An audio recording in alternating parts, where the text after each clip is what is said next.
Woi bang, kena cendol sawit dalam tepurung. Tebu ori ni sampai lebah hurung. Menu-menu santai kalah warung.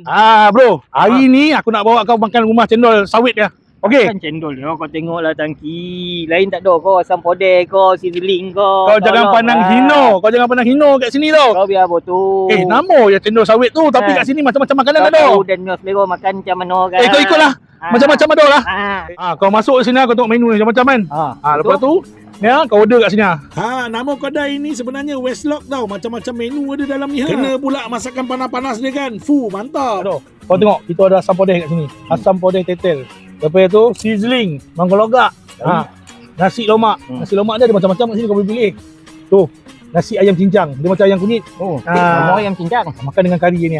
Orang cakap apa tau? Nalar ke? Nak santai potang-potang tu malam-malam bolehlah bawa family datang kat sini. Untunglah orang Tampin ada satu lagi pot santai dekat Tampin ni Westlock. Kalau kau nak tahu tuan kedai kata nasi lomak pakai santan sawit tau. Owner memang jaga kualiti bang. Antara air yang killer yang kau boleh try sini avocado.